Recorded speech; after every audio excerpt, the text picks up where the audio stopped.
vitu ambavyo kwamba ni muhimu mtu ambaye kwamba ana nia ya haji ama umra awe atajipamba nazo.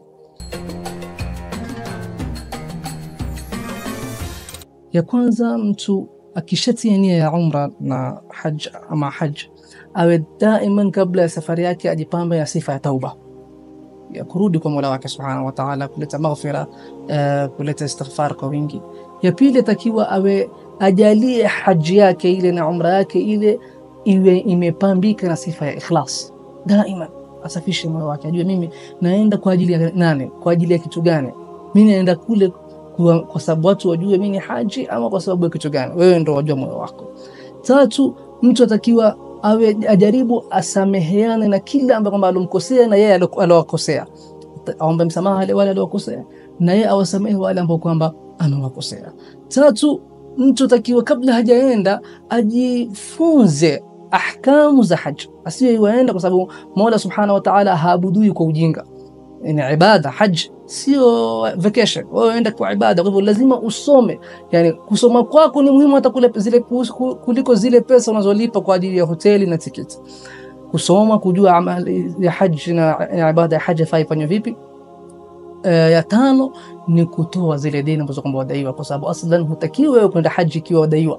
Takiwa deni zako, hasatan deni zinazokusudiwa ni zile deni ajil, zile tayari zimefika wakati wake, umeadaiwa na sahini wakati wake wafaa kulipa.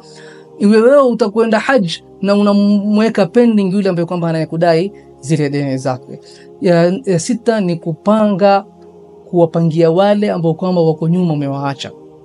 Wengi waweza kupata mtu ameenda haji, amepata ile nafaka ya yeye kwenda haji, lakini nyumbani amewaacha watu mwezi mzima, hakuna resheni, hakuna matumizi, hajawapangia wala ambao kwamba amewaacha nyumbani. Hii ni lazima katika mambo kwamba takiwa mtu ajipange.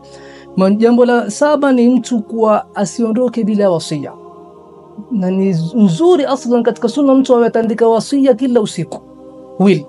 Sasa angalau wakati wa safari ile sunna inakuwa na nguvu zaidi, na hasa safari ya hija ile sunna inakuwa na uzito zaidi, utakiwa uandike wasia wako kabla hujasafiri.